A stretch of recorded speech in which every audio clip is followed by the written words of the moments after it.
On a besoin de sa grâce. La Bible dit que la grâce de Dieu, elle se renouvelle tous les jours. Pourquoi elle se renouvelle?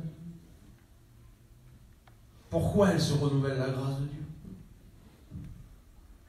Parce que notre cœur, il n'est pas bon. Parce que notre cœur, il est mauvais.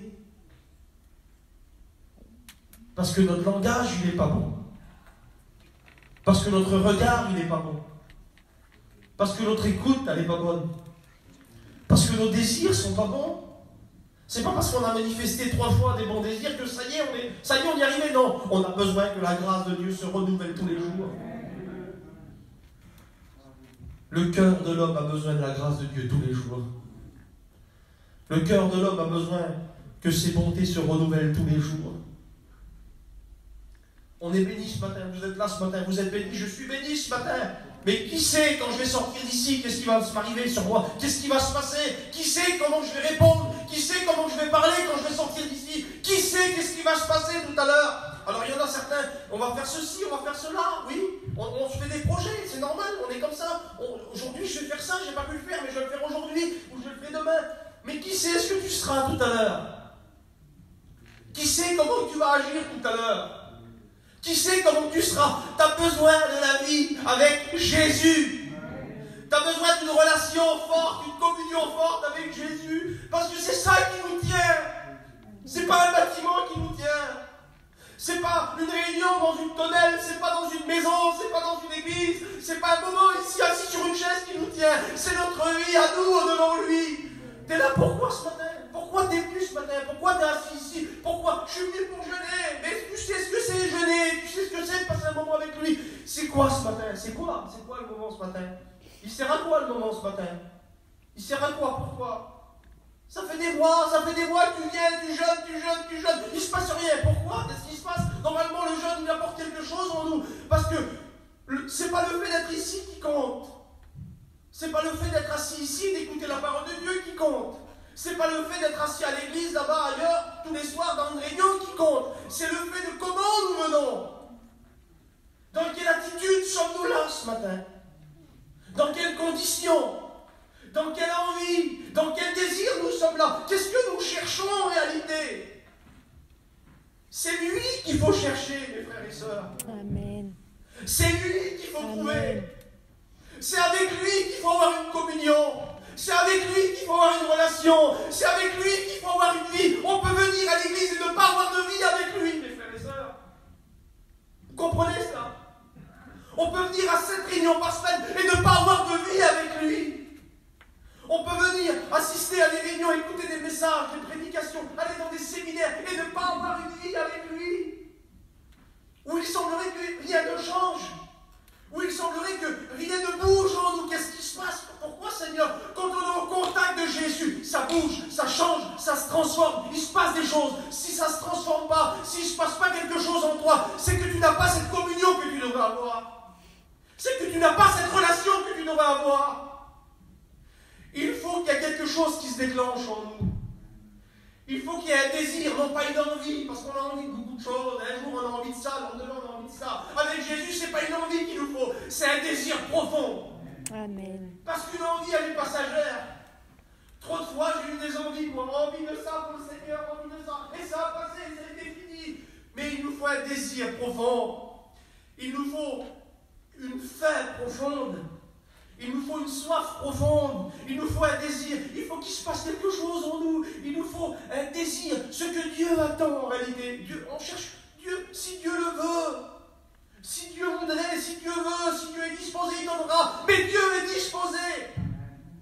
La disposition n'appartient pas à Dieu, Dieu est toujours disposé.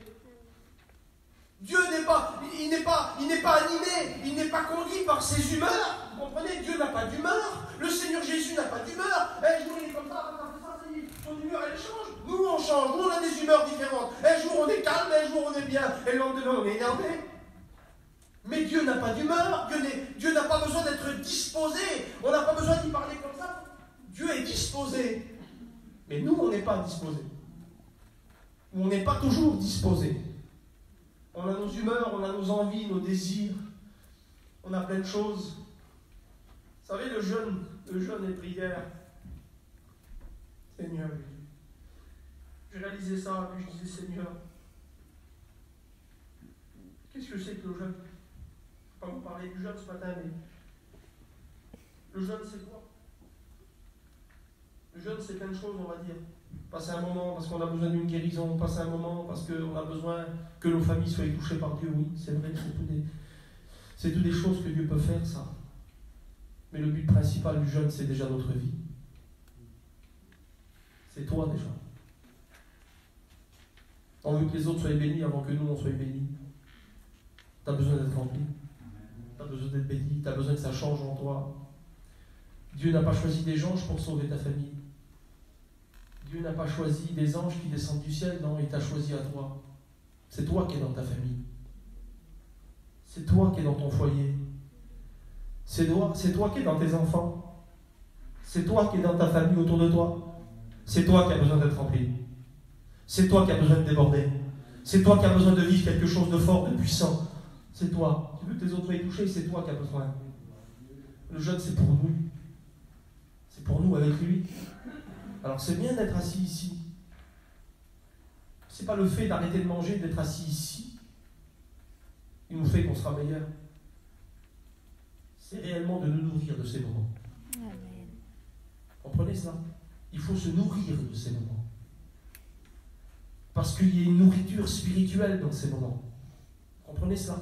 Pourquoi on arrête? Pourquoi le jeûne? Je me suis posé la question. Pourquoi le jeûne est le symbole d'arrêter de manger? Il aurait pu avoir autre chose, je ne sais pas, mais le jeûne, c'est le symbole d'arrêter de se nourrir. Je ne nourris plus. Seigneur, oui. Mais la meilleure façon de nourrir, c'est quoi?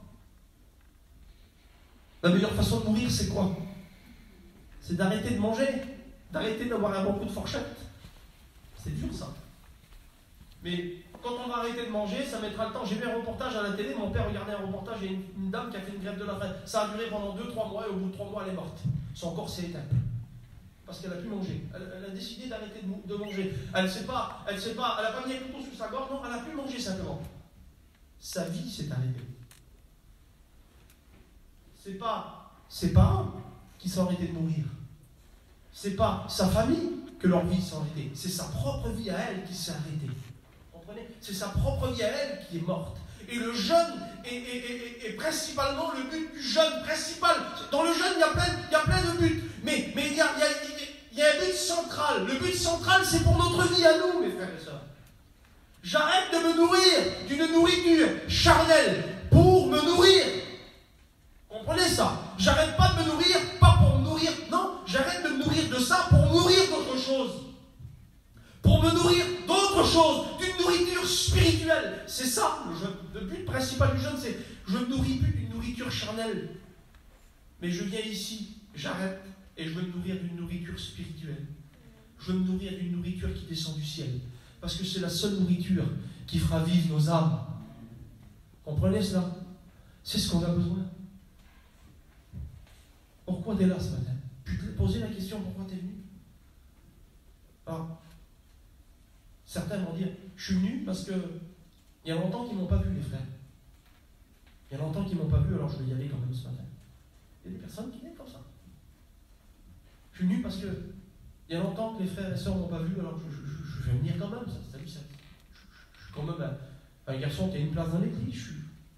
Voilà, il y a quand même, que vous vouliez ou non, il y a des personnes où il y a plus de regard que d'autres. C'est vrai ou pas? C'est vrai, c'est une réalité. Il y a des personnes que le regard des gens est plus braqué sur eux, par exemple, que sur d'autres personnes. Alors, parce qu'on a, soi-disant, un regard un peu plus frappé sur nous, alors on va venir, on va faire plus d'efforts. On n'a rien compris. C'est pas pour ça qu'on est là ce matin. Donc, je suis venu parce que c'est bien. Je vais peut-être me baptiser demain, et puis je viens ce matin pour que les frères me voient. Pour qu'ils voient en moi quand même. Mais c'est pas pour ça que tu es là ce matin. Ça ne sert à rien, ça. Si tu es là ce matin, c'est pour te prosterner devant lui.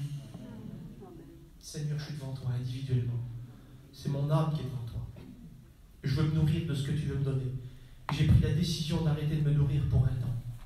Pour me nourrir de ce que toi, Seigneur, tu me donnes. De ce que toi, tu veux me donner. Je veux me nourrir de ce que toi, tu veux me donner. Je veux me nourrir, Seigneur, de ce que toi, tu veux apporter, Seigneur. Imaginez-vous ce que Dieu veut apporter à nos âmes. Si on arrive à se nourrir de ces choses que Dieu veut nous donner. Je vous le dis de la part du Seigneur, les actions de la chair vont mourir. Les mauvais désirs vont mourir. Il y a des choses en nous qui doivent mourir. Et le jeûne, c'est ça, c'est arrêter de se nourrir d'une nourriture charnelle pour se nourrir d'une nourriture spirituelle. Alors il y a un verset dans la parole de Dieu. Il y a un verset dans la parole de Dieu qui se trouve dans... Je lisais ce verset-là tout à l'heure et puis ça parle à mon cœur, j'ai le Seigneur qui est beauté.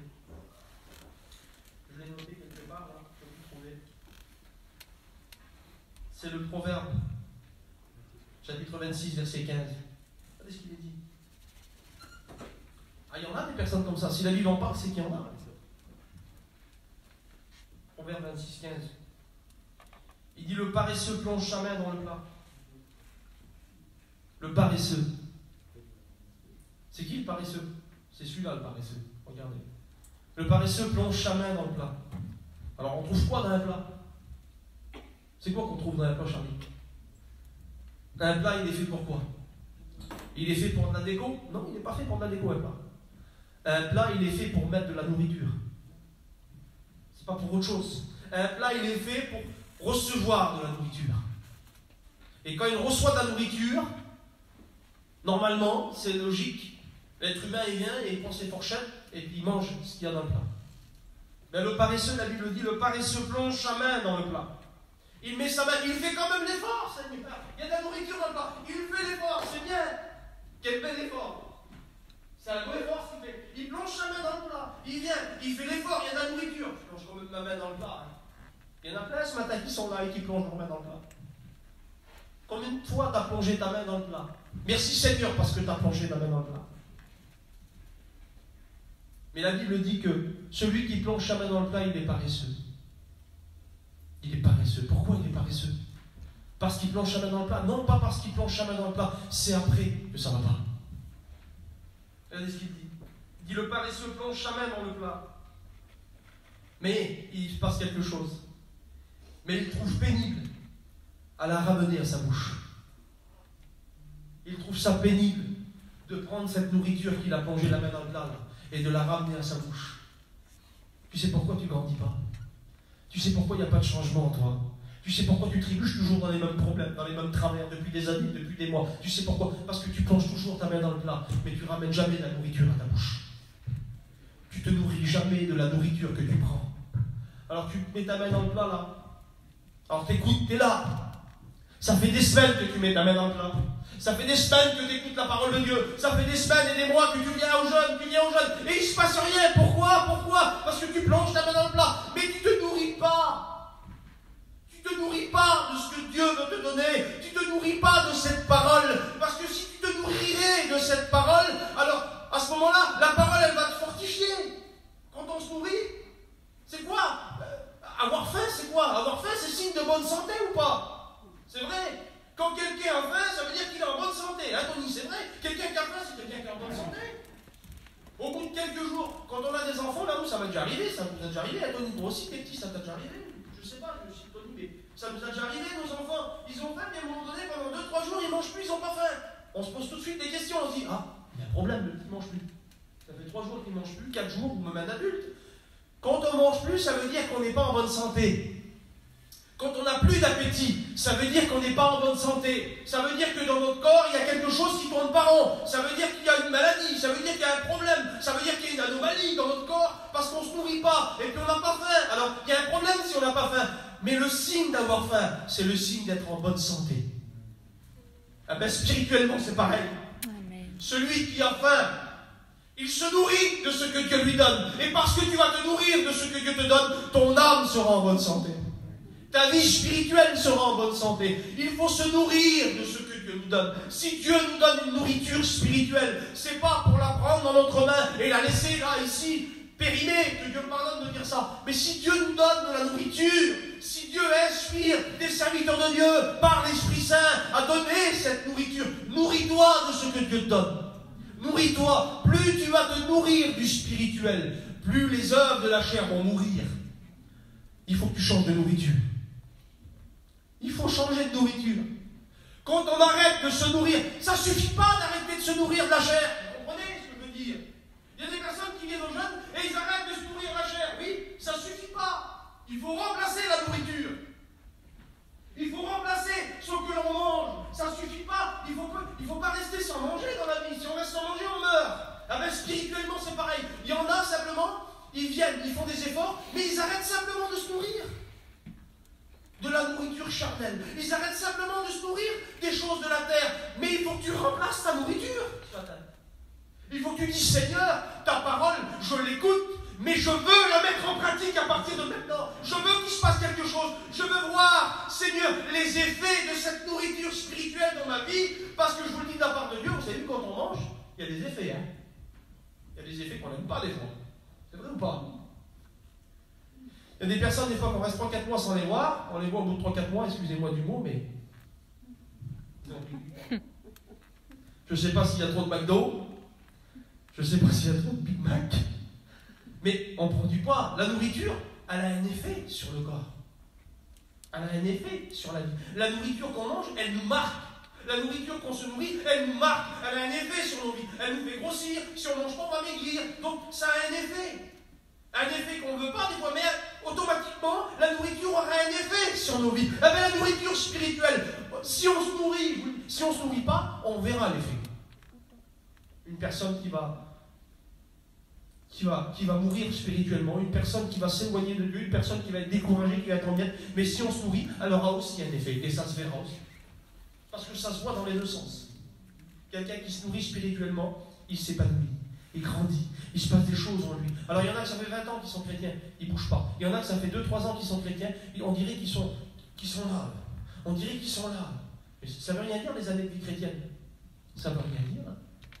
Si tu as passé 20 ans assis sur une chaise et à prendre ton pain et ton vin le dimanche et qu'il ne se passe rien, ce n'est pas les années qui changeront ta vie. C'est le moment où tu mettras en pratique et que tu te nourriras de ce que Dieu veut te donner. C'est à ce moment-là qu'il se passera quelque chose. Regardez ce que la Bible a dit. Dans l'évangile de Matthieu, au chapitre 5 et au verset 6. Quel beau verset. J'aime ce verset. C'est Jésus sur la montagne des béatitudes. Et puis il va dire heureux les pauvres en esprit. Heureux. Et puis c'est des paroles de victoire, c'est des paroles de bénédiction, c'est des paroles qui réveillent quelque chose dans le cœur des hommes, c'est des paroles que Jésus prononce, mais d'espérance, des paroles de joie, des paroles de bénédiction, des paroles qui produisent quelque chose. Et à un moment donné, il va dire quelque chose au verset 6, Matthieu 5, verset 6. Il va dire qui, Seigneur? Il va dire heureux aussi. Je ne veux pas l'oublier ça. Heureux ceux qui ont faim. Alors on est heureux quand? On est heureux quand on mange? Non, il ne dit pas ça. Il dit on est heureux. Il sera heureux qui? Celui qui a faim. Celui qui a faim. Mais faim de quoi? T'as faim de quoi? T'as faim d'activité? T'as faim de quoi, putain? T'as faim de mettre des chaises en dessous d'une tonnelle? T'as faim de quoi? T'as faim de mettre la musique? Je sais pas, t'as faim de jouer un instrument? T'as faim de quoi? C'est quoi ta faim? C'est quoi ta faim de quoi? Tu veux une côte de bœuf, une entrecôte? C'est un peu temps de parler de manger à ça. T'as faim de quoi? C'est quoi ta faim? Il dit heureux celui qui a faim, car il sera rassasié. Amen. Mais faim de quoi? Je veux parler d'une seule faim. Faim de Jésus. Faim de lui. De lui. Je te le dis de la part de Dieu. Si tu te nourris de cette relation, de cette intimité, de cette vie avec lui, si tu te nourris de lui, après ce que tu feras, ça comptera. Amen. Il y a trop de personnes qui veulent faire automatiquement. Vous avez vu le réflexe qu'on a? Dès qu'on se convertit, dès qu'on est chrétien, on a tout de suite un désir qui se fait en nous. On veut tout de suite faire quelque chose pour Dieu. C'est vrai ou pas? On veut tout de suite faire quelque chose pour Dieu. Alors il y en a qui sont chrétiens, ça va vite, ils veulent se lever tout de suite. Milor, il a dit quelque chose, ça m'a fait. Milor, il est bon, hein, il m'a fait courir. Il dit, mais il y en a qui se lèvent tout de suite. Il n'est même pas sorti de l'eau encore. Laisse-le chasser, il est encore mouillé. Il n'est même pas sec encore. Il n'a même pas chassé tout de suite. Non. Laisse, il faut que tu te nourris. Tu as besoin de te nourrir. Si tu ne te nourris pas spirituellement, on veut faire quelque chose pour Dieu. Mais on n'a pas compris qu'on a besoin que Dieu fasse quelque chose pour nous avant. Mais il m'a sauvé. Mais ça ne suffit pas. C'est vrai qu'il t'a sauvé. C'est vrai que tu es un chrétien, que tu es une chrétienne. Mais ça suffit. C'est bon alors. Tout ce que tu as vécu, ça y est. Vous savez, il y a un problème. Quand à un moment donné, on a un sentiment qui se crée en nous. Il semblerait qu'on n'a plus rien besoin. On travaille pour Dieu, on fait plein de choses pour Dieu. Il semblerait qu'on a tout connu, on a tout vu avec Dieu.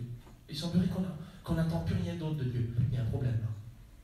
On a besoin de cette nourriture. Tous les jours. La Bible dit que les ruisseaux de Dieu sont pleins d'eau. Et les bénédictions, la Bible dit, de l'Éternel se renouvellent chaque matin. C'est parce qu'il y a un but spirituel. C'est parce que Dieu sait qu'on en a besoin. On a besoin que les bénédictions se renouvellent chaque matin. On a vite fait de s'appuyer sur un petit bagage, là, et puis on le fait. Mais au bout d'un moment, le linge, il est sale. Et tu remets des habits sales sur toi. Parce que dans une valise, il y a des affaires, mais il faut que ça se renouvelle à un moment donné. Il faut les laver, il faut changer. On prend ça. Ça ne va pas. Tu ne peux pas vivre toujours avec ce que tu vis, avec les bénédictions que tu vis. Non, tu as besoin que ça se renouvelle. Tu as besoin de te plonger en plein eau. Tu as besoin de rentrer dans la bénédiction. On veut de l'activité. Alors, l'autre jour, pour les hommes, mon père a prêché, puis il a parlé du zèle. Alors, je ne suis pas en train de vous dire de contrer le message, parce qu'il a parlé du zèle, pour avoir du zèle pour le Seigneur. Oui, c'est vrai, du zèle dans l'activité. Mais il y a aussi un certain zèle où ce zèle de la communion qu'on veut avoir avec lui. Comprenez? Ce zèle de la vie de prière qu'on veut avoir avec lui. On doit être animé aussi de ce zèle-là. On ne doit pas être simplement animé d'un zèle pour faire l'activité, mais un zèle aussi. Quand il dit le zèle de ta maison me dévore, dans la maison il y a plein de choses dans une maison. Hein. Le zèle de ta maison, c'est-à-dire toutes les choses qui sont en moi, que ce soit le travail pour toi, Seigneur, et que ce soit ma vie avec toi, Seigneur, il faut que ce soit le même zèle pour moi, Seigneur. Il faut que je sois animé du même zèle. Du même zèle pour l'activité, comme du même zèle, Seigneur, pour la vie de communion, de relation avec toi. C'est ce que nous avons besoin, mes frères et sœurs. Nous avons besoin d'être animés. Et nous avons besoin d'avoir cette faim en nous. Est-ce que vraiment tu as faim de Jésus? Est-ce que vraiment tu passes du temps avec lui? Dis-moi. Fais ce bilan dans ton cœur. Est-ce que vraiment tu passes du temps avec lui? Est-ce que vraiment ta vie avec lui, elle est forte? Est-ce que vraiment tu es animé de cette faim-là? On a faim de plein de choses, mais des fois on n'a pas faim de l'essentiel. Et le plus important pour Dieu, c'est pas ce qu'on fait. Le plus important pour Dieu, c'est ce qu'on est. Le diable n'a pas peur de ce que je dis. Le diable n'a pas peur de ce que je fais. Le diable n'a pas peur de quelqu'un qui met des chaises, qui met une tonnelle ou qui fait... Non, le diable a peur de ce qu'on est, mes frères et sœurs. Le diable a peur de celui qui vit en nous. Le diable a peur de quelqu'un qui est fort spirituellement. Comprenez cela? C'est ce qu'on a besoin, mes frères et sœurs. On a besoin de nourrir de sa présence. De nourrir de cette vie avec lui. Il y a une histoire dans la parole de Dieu que j'aimerais partager avec vous. Ça va? Amen. Je ne veux pas être long, mais je veux juste partager cette histoire avec vous.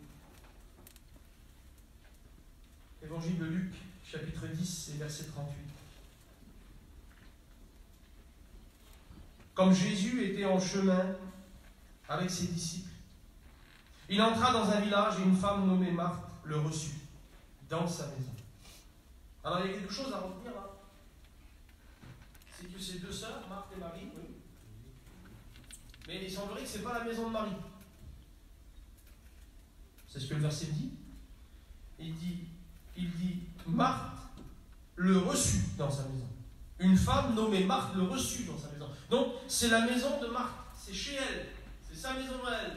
Elle reçut Jésus dans sa maison. Il y a sa sœur avec elle. Je ne sais pas si sa sœur elle était là pour un moment avec elle, mais à ce moment-là, c'est Marthe qui reçut Jésus dans sa maison. Elle a fait quelque chose de bien, non? Amen? Vous ne trouvez pas? Elle a fait quelque chose de bien. Elle a reçu Jésus dans sa maison. Et regardez ce qu'il dit. Marthe le reçut dans sa maison.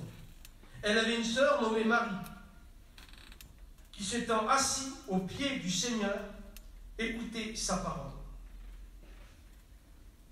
Marthe, occupée à divers soins domestiques, survint et dit, Seigneur, cela ne te fait-il rien que ma sœur me laisse seule pour servir? Dis-lui donc de m'aider. Le Seigneur lui répondit, Marthe, Marthe, tu t'inquiètes et tu t'agites pour beaucoup de choses. Une seule chose est nécessaire. Marie a choisi la bonne part qui ne lui sera point ôtée. Tu t'agites, tu t'inquiètes pour beaucoup beaucoup de choses. Et Jésus va dire quelque chose. Une seule chose. Il ne dit pas deux, pas trois. Mais une seule chose est nécessaire. C'est quoi ça? C'est d'être à ses pieds. C'est de nous nourrir de lui. Une seule chose est nécessaire. Une seule chose est nécessaire. Alors, Marthe reçut Jésus dans sa maison. Elle fait quelque chose de bien, elle reçoit Jésus dans sa maison, Jésus rentre dans sa maison. Et là, il y a deux femmes. Marthe, Marie, deux sœurs. Deux sœurs qui aiment Jésus. Parce que Marie aimait Jésus, elle s'est mise à ses pieds. Et Marthe aussi aimait Jésus. Marthe aussi était contente de recevoir Jésus dans sa maison. Marie et Marthe étaient contentes de recevoir Jésus dans cette maison-là. Alors ces deux sœurs, ils sont contents d'avoir Jésus dans leur maison. Ils aiment Jésus tous les deux. Mais ils n'ont pas fait la même chose. Ils n'ont pas les mêmes envies. Ils n'ont pas la même faim. Ils n'ont pas la même ardeur. Ils n'ont pas le même désir. Il se passe quelque chose dans leur cœur. Ils n'ont pas la même faim. Ils n'ont pas la même soif. Ils n'ont pas la même envie. Et là, le Seigneur va leur rappeler quelque chose. Pourtant, ils ont faim tous les deux. Ils ont faim tous les deux. Marthe a la faim aussi, elle. Et Marie aussi a la faim. Mais ils n'ont pas fait la même chose. Ils n'ont pas le même désir dans leur cœur. Ils n'ont pas la même envie. Et il va se passer quelque chose. Dès que Jésus rentre dans la maison, tout de suite, automatiquement, elle ne se pose pas de questions, Marthe. Elle court dans la cuisine directement. Et elle commence à faire du bruit. Elle commence à faire à manger. Elle ne se pose pas de questions. Elle commence à préparer quelque chose. Elle commence à faire quelque chose. Elle veut faire quelque chose pour Dieu. Elle veut. Elle commence, elle veut. Mais elle n'a pas compris. Jésus vient juste de rentrer dans ta maison, Marthe. Tu veux tout de suite faire quelque chose pour lui, toi? Mais il vient de rentrer. Laisse-le faire. Il veut te nourrir. Tu veux le nourrir, toi. Mais lui, il se nourrit d'une nourriture que toi, tu ne connais pas. Il le dit à ses disciples. Mange, Seigneur, mange! Non, je ne mangerai pas. Pourquoi, Seigneur? J'ai à me nourrir d'une nourriture que vous ne connaissez pas. C'est quoi ta nourriture, Seigneur? Cette nourriture, c'est de faire la volonté de mon Père. Comprenez? Et là, il est dans la maison. Il n'a pas envie de manger, le Seigneur. Lui, ce qu'il veut, c'est que des personnes viennent vers lui et qu'ils prennent la nourriture que lui veut leur donner. Comprenez ça? Parce que lui, il passe du temps dans le jeûne. Et parce qu'il passe du temps dans le jeûne, il reçoit de la nourriture de son Père. Pourquoi Jésus a passé si tant de temps dans le jeûne? Il n'a pas passé que 40 jours. Plein de fois, dans les évangiles, on voit Jésus jeûner, prier, se mettre à part, jeûner, parce qu'il fallait qu'il reçoive cette nourriture. Pourquoi? Parce qu'il était dans un corps charnel. Et parce qu'il était dans un corps charnel, alors il était fatigué, il avait faim, il avait soif, oui, mais il savait qu'il fallait qu'il reçoive du ciel cette nourriture pour la donner. Et à ce moment-là, il est là. Elle s'agite, elle s'agite. Elle veut de l'activité, elle veut du travail. Elle les aide, qu'elles aident là. Elle les aide. Mais son attitude, elle est particulière, je vous dis, de la part du Seigneur. Parce qu'elle est là, elle est en train de préparer à manger, elle est en train de faire, elle est en train de s'agiter, elle est en train de... sur quoi elle se retourne. Quand elle se retourne, quand Jésus rentre, à ce moment-là, Marie, elle a une seule idée en tête. Seigneur, je voudrais goûter ce que tu veux me donner. Il faut que je me nourrisse de toi, Seigneur. Il faut que je me nourrisse de ta présence. Il faut qu'il se passe quelque chose en moi. Elle se jette à ses pieds, Elle a même, sa soeur, ça compte plus. Les choses dans la maison comptent plus. Il n'y a plus rien qui compte autour. Ce qu'elle veut, c'est de se nourrir de Jésus. Ce qu'elle veut, elle a un seul désir. Elle a cette faim en elle. Parce qu'elle sait que c'est écrit « Heureux celui qui a faim ». Alors, Seigneur, je serai heureuse si j'ai faim. Si j'ai faim de toi. Si j'ai faim de ta présence. Si j'ai faim de ma vie de relation, d'intimité avec toi. Elle commence à se mettre au pied de Jésus. Et elle commence à écouter Jésus. Et là, elle se nourrit de la présence du Seigneur. Et là, Marthe, elle vient. Et comme elle voit ça. Vous connaissez l'histoire? Comme elle voit ça, il y a une agitation qui vient ensemble. Il y a des personnes qui ont été frustrées. Il y a des personnes qui ont été agitées dans ces mois, dans ces semaines passées. Pourquoi? Parce que vous avez eu beaucoup d'activités peut-être dans ces années, dans ces mois passés. Vous avez fait plein de choses pour vous. Et puis quand la petite tempête est venue devant, là, tout s'est écroulé autour de toi. Parce que tu n'as pas de réserve. tu n'as pas puisé la vraie nourriture. Alors quand tu t'es tourné dans le moment de tempête et que tu as voulu prendre un petit bout de pain, là-bas dans la réserve, il n'y avait rien. Il n'y avait rien. Mais j'ai travaillé pour toi, alors tu t'es révolté. On est souvent comme ça. Quand on travaille pour Dieu à fond, on fait plein de choses pour le Seigneur, et puis à un moment donné, il y a un petit moment de découragement, de tempête qui vient. À ce moment-là, on veut puiser dans les réserves, mais il n'y a rien. Alors là, il y a une révolte. Comment ça, Seigneur? Ça m'est déjà arrivé. Je ne suis pas un ancien dans le ministère, mais il y a quelques années que je sers le Seigneur. Quand j'étais sur une fête, j'ai resté pendant... Tous les ans, je restais 6-7 mois sur une fête. Et puis une année, je faisais beaucoup de réunions, j'arrêtais plus. J'étais tout seul, je ne pouvais pas faire autrement. On faisait des réunions sur 2 fêtes, et puis on faisait 5-6 réunions par semaine, 4, 5, 5, 6, ça dépendait. Puis, des fois je prêchais, je chantais, je faisais un peu tout. Mais bon, voilà. Quand je pouvais, j'invitais des frères, c'était l'été à Paris, il n'y avait pas beaucoup de monde. Et puis arrivé au bout de 2 mois, là j'étais en miettes. Et là une révolte est venue dans mon cœur. J'ai dit, Seigneur, je comprends plus rien. J'étais en colère. Je dis, Seigneur, je travaille pour toi, je fais tout pour toi, rien. Et puis là, ça va plus, je suis en miettes. Alors, Seigneur, ça va pas. J'ai une révolte dans mon cœur, j'ai fait comme Marthe. Je me suis révolté dans mon cœur. J'ai fait quelque chose. Et le Seigneur m'a parlé, il m'a dit, tu as voulu faire quelque chose pour moi, tu avais besoin que je fasse quelque chose pour toi. Il est où le temps de nourriture que tu as eu avec moi? Tu travailles pour moi, tu fais, oui, c'est bien. C'est pour ça que tu te révoltes. C'est pour ça que tu n'as pas de réserve. Parce que tu ne passes pas du temps avec moi. Parce que tu ne vis pas avec moi. Parce que tu ne te nourris pas de ce que je te donne. Tu ne te nourris pas de la présence et de la relation et de l'intimité que tu as avec moi. Tu ne te nourris pas de ça. Alors, tu peux faire plein de choses pour Dieu, mais arrivé au bout, là, tu vas pouvoir puiser dans les réserves, dans les moments difficiles, tu n'auras pas de réserve. Parce que la réserve, tu la trouveras où? La réserve, tu la trouveras à mes pieds. La réserve, tu ne la trouveras pas dans la cuisine. Il y a trop de choses dans la cuisine. Combien de choses qu'il y a dans une cuisine? Il y a plein de choses dans une cuisine. Des couteaux, des plats, des casseroles. Il y a aussi de la nourriture dans une cuisine. Hein? Quand on ouvre le frigo, des fois ça sent mauvais, il y a du camembert. Je sais pas. Hein? Il y a de la viande. Il y a combien de choses qu'il y a dans une cuisine, dans une maison? Il y a plein de choses pour nous distraire. Et il y a aussi de la nourriture là-bas pour se nourrir. On trouve aussi de la nourriture là-bas pour se nourrir. Et des fois on reste trop longtemps dans la cuisine. Et on prend l'habitude de se nourrir de ce qu'il y a dans la cuisine là-bas. Et parce qu'on prend l'habitude de se nourrir de ce qu'il y a dans la cuisine, on oublie que dans le salon, il y a Jésus là-bas. Il est assis et il attend une seule chose, lui, c'est qu'on vienne à ses pieds. Au pied de Jésus, qu'est-ce qu'il y a? Il y a moins de choses au pied de Jésus. Il n'y a qu'une seule chose, la nourriture qui descend du ciel. Amen. Une seule chose. La nourriture qui descend du ciel. C'est la seule chose qu'il y a au pied de Jésus. Il n'y a pas de couteau, il n'y a pas de casserole, il n'y a pas d'autre chose, d'autre nourriture, il n'y a pas de frigo, il n'y a rien, il n'y a pas. Arrête de passer du temps dans la cuisine. Viens au pied de Jésus. Parce que c'est au pied de Jésus que tu as besoin. La cuisine, c'est bien.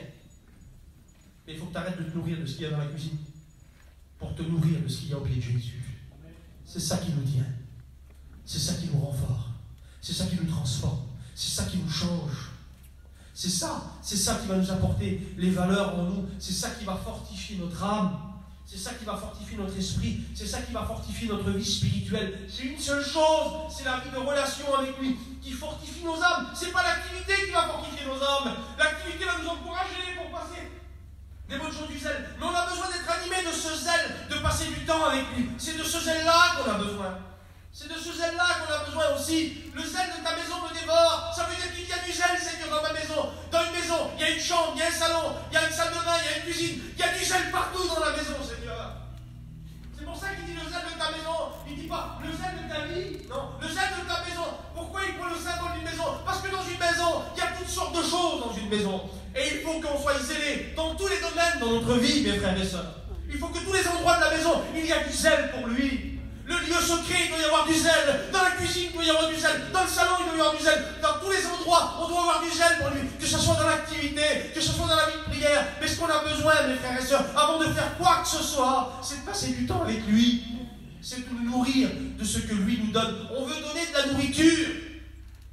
Vous voulez apporter de la nourriture aux autres? Chrétiens, chrétiennes, vous voulez apporter quelque chose? Vous voulez ou pas? Vous voulez apporter quelque chose aux autres? Oui. Mais quelle nourriture que tu vas apporter? Tu vas la prendre où, la nourriture? Dis-moi, tu veux apporter de la nourriture aux gens qui t'entourent, aux personnes qui sont autour de toi, mais tu la prends où, la nourriture? La nourriture spirituelle, tu la prends où? Tu ne la prendras pas dans la chaise que tu places là-bas. Tu ne la prendras pas dans la sono que tu mets. Tu ne la prendras pas dans la tonnelle que tu vas mettre là-bas. Non, tu la prendras, la nourriture, tu la puiseras dans le moment que tu passeras avec lui dans ta vie privée, vie personnelle avec lui, vie cachée avec lui. C'est là que tu prendras la nourriture. Et quand tu prendras cette nourriture, quand tu vas rentrer dans les maisons, alors tu vas partager ce que tu as reçu dans le lieu avec lui. Tu vas le partager, tu vas donner parce que tu t'es nourri, parce que c'est ça que Dieu veut. L'activité, ce qu'on fait pour lui, ne nous nourrit pas spirituellement. Ça nous encourage, ça nous fait du bien, c'est bien. C'est bon ça. Vous avez vu, quand on se donne beaucoup d'activités, la chair, elle aime bien. Elle aime bien la chair. Hein. Elle aime bien la chair quand elle vient. Ah, t'es vaillant, mon frère. Ça fait du bien la chair. Ah, c'est bon. T'es vaillant. Ah, quel bon message que t'as apporté. Que ça fait du bien la chair. La chair, elle aime bien. Un petit peu de crème. Ah, c'est bon. On rentre chez nous, on dit quel homme que je suis. C'est vrai ou pas? La chair, elle aime bien ça. La chair, elle n'aime pas ce qu'il ne voit pas. La chair, elle n'aime pas ce qui ne se voit pas. La chair, elle n'aime pas ce qui n'est pas en haut de l'estrade. La chair, elle n'aime pas passer du temps avec lui. Non. Et pourtant, c'est ça qu'on a besoin. C'est ce qu'on a besoin. Là, je ne dis pas qu'il ne faut plus rien faire pour Dieu, non. Mais je dis qu'il doit y avoir un équilibre. Quand je dis que notre vie d'intimité doit être plus grande que notre activité. Quand je dis que notre vie de nourriture spirituelle qu'on doit passer avec lui doit être plus grande que ce qu'on fait. Faisons plein de choses pour Dieu. Si tu fais beaucoup de choses pour Dieu, alors passe plus de temps devant lui. Tu veux faire plein de choses pour Dieu? Oui. Il y en a qui font plein de choses. Il y en a qui donnent des heures d'activité à Dieu, mais ils donnent des miettes dans leur vie d'intimité avec lui. Tu veux faire plein de choses pour Dieu? Tu veux taper? Tu veux faire plein de choses? Tu veux travailler pour Dieu? Oui. Alors, passe plus de temps avec lui. Comme ça, tu auras un travail de qualité. Et il se passera des choses. C'est ce qu'on a besoin, mes frères. On a besoin de nous nourrir de la présence du Seigneur. On a besoin de nous nourrir de notre vie avec lui. Et là, Marthe, elle est dans la cuisine, elle fait plein de choses.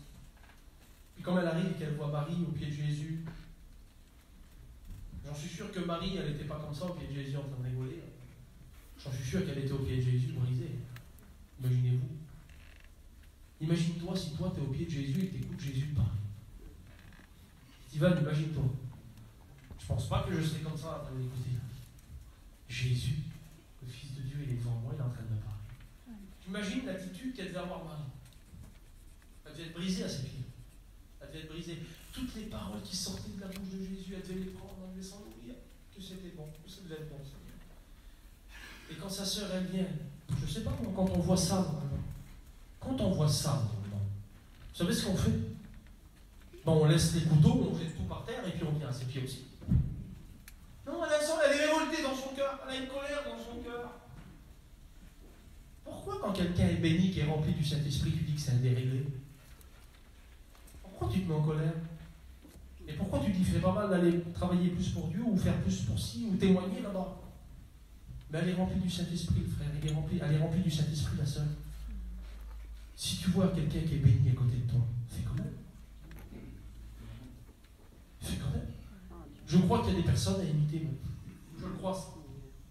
Si Paul a pu dire, soyez mes imitateurs comme moi je le suis de Christ, je crois qu'il y a des personnes, c'est sans prétention, mais je crois qu'il y a des personnes qui peuvent le dire aussi ici-bas sur cette terre. Aujourd'hui, dans les temps qu'on vit, il y a des personnes qui ont des vies cachées avec Dieu extraordinaires. Et puis quand on les voit, on dit c'est toujours lui qui prie. Toujours elle qui prie. Ah ben elle est plus spirituelle que les autres. Si tu n'as rien fait de faire du bruit dans ta cuisine là-bas, et si tu ferais quand même, si tu viendrais un petit peu au pied de Jésus, tu verrais que c'est pas si mauvais ce qu'elle est en train de dire. Tu verrais que la nourriture elle n'est pas si mauvaise. Tu verrais que la nourriture que tu es en train de te nourrir dans la cuisine là-bas, l'activité, le travail que tu fais, tu verrais que la nourriture qui vient au pied de Jésus, elle n'est pas à comparer. C'est ce qu'on a besoin, mes frères et sœurs. C'est ce que j'ai besoin. Et je vous dis de la part du Seigneur, tous les jours, je me frappe la poitrine. Parce que notre vie, on ne peut pas s'habituer. Est-ce qu'on peut s'habituer à passer du temps avec lui dans la prière? Est-ce qu'on peut s'habituer à ça? Est-ce que ça peut devenir une routine pour nous? Est-ce qu'on peut s'habituer à ça, Seigneur? Il y a un danger quand on s'habitue à ça. Il y a un danger quand on s'habitue à la présence de Dieu. Il y a un danger quand on ne trouve plus le besoin d'écrire à Dieu et de répondre nos cœurs. Il y a un danger, alors je le fais. Il y a un danger, il y a un problème, il y a une anomalie dans le cœur. Ce qu'on a besoin, c'est de répandre nos âmes, nos vies devant lui. C'est ce qu'on a besoin pour que lui puisse nous nourrir, mes frères et sœurs. C'est ce qu'on a besoin. Et lui dit, Marthe, Marthe, ça te fait rien, toi. Ça te fait rien, toi. Qu'elle mette pas dedans. Ça te fait rien. Et Jésus la regarde, il dit, Marthe, tu t'agites, tu t'inquiètes pour beaucoup de choses. Tu t'agites, tu t'inquiètes pour tout ça, là. Tu t'agites, tu t'inquiètes pour ce que tu as dans la cuisine. Mais je m'en fous de ta porcelaine que tu as d'Angleterre. C'est ça qu'il lui dit, Jésus. Je m'en fous, moi. Ça ne me gêne pas ta porcelaine que tu as ramenée d'Angleterre, Royal Albert, et ce que tu veux, ou je ne sais pas, moi. Je m'en fous de tout ça. Je m'en fous de ta cuisine, moi. Moi, ce que je veux, c'est des personnes qui s'installent à mes pieds et qui commencent à m'écouter. Qu'ils arrêtent de parler. Qu'ils arrêtent de faire du bruit. Mais qui m'écoutent un petit peu. J'ai des choses à dire. J'ai des choses à leur dire. J'ai ma parole qui sort de ma bouche est une nourriture qui va fortifier vos âmes. C'est ce que Dieu veut, mes frères et sœurs. Que la parole qui sort de sa bouche est une nourriture. C'est une nourriture. Laissons-le nous parler. Parlons-lui, c'est vrai, mais laissons-le nous parler. Laissons-le nous nourrir. Laissons-le nous apporter cette nourriture que notre corps, que notre âme a besoin, mes frères et sœurs. C'est ce qu'on a besoin. Je termine. Tu t'inquiètes et tu t'agites pour beaucoup de choses. Et rien ici, Seigneur, je vous dis tout à l'heure avec la vérité. Une seule chose est nécessaire. Il ne dit pas tu as besoin d'une seule chose. Il dit une seule chose est nécessaire. Ça veut dire qu'il y a plein de choses qui sont utiles. Il y a plein de choses qui ne sont pas nécessaires dans notre vie. Quelque chose qui est nécessaire, c'est quelque chose qu'on a besoin. C'est notre nécessaire, ça, on en a besoin. On en a besoin pour vivre. Quelque chose qu'on a besoin, c'est quelque chose qu'on a besoin pour vivre. C'est quelque chose c'est nécessaire pour nous. C'est quelque chose qu'on a besoin. Et si on ne l'a pas, on va mourir. Comprenez? C'est le nécessaire.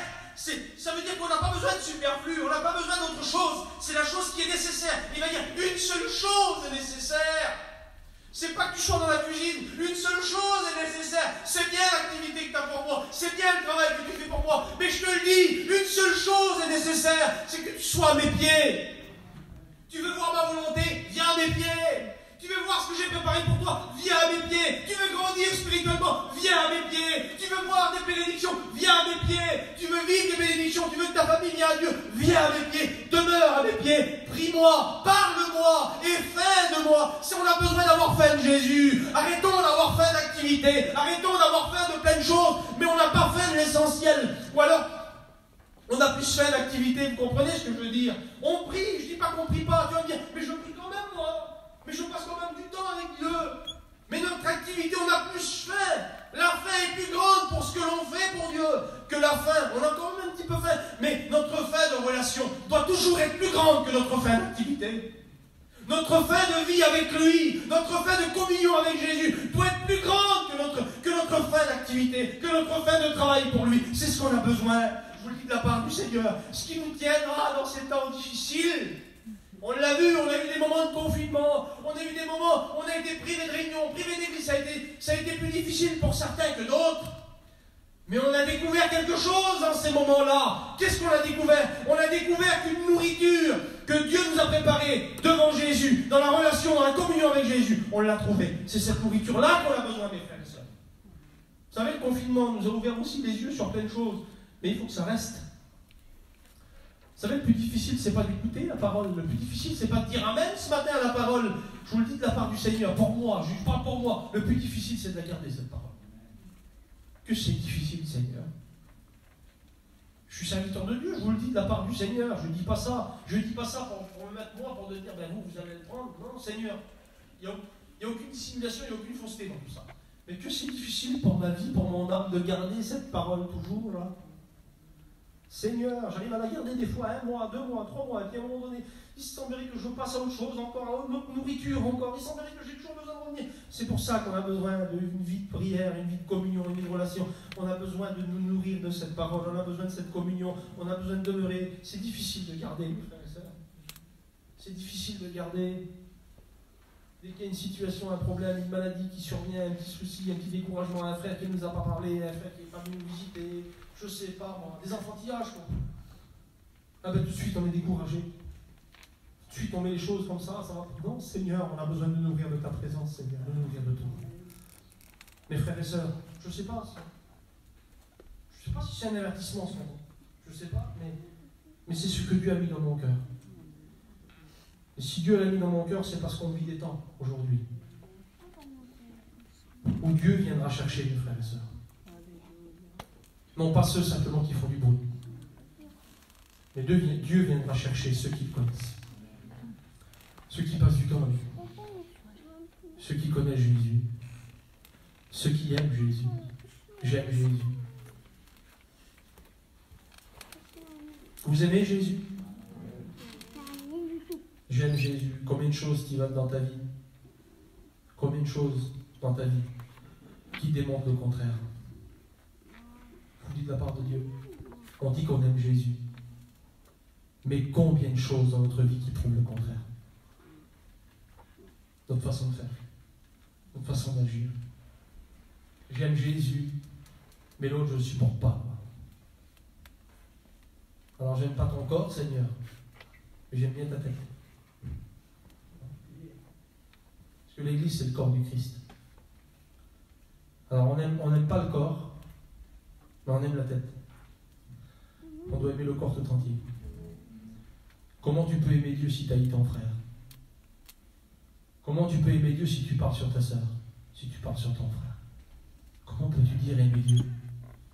Tu peux pas. Ça marche pas. Aime ton prochain comme toi-même. Alors il y en a qui mettent la barre haute. Le clochard qui est dans la rue, il faut l'aimer là-bas. Oui. Mais des gens aiment ceux de ta maison. Tu ne les supportes pas déjà. Ça va bien. C'est vrai. Il faut que j'aille là-bas, il faut que j'aille prêcher, il faut que j'aille témoigner là-bas, il faut que j'aille faire fou. Mais ceux-là qui sont dans ta maison, tu ne peux pas les voir. Aime ton prochain. Ton prochain, c'est déjà celui qui est à côté de toi. C'est ceux qui sont dans ton quartier, là. C'est ceux qui t'entourent, tu as besoin de les aimer. C'est le caractère de Christ, ça. Pas autre chose. J'aimerais qu'on prie le Seigneur. Excusez-moi si j'étais un peu long.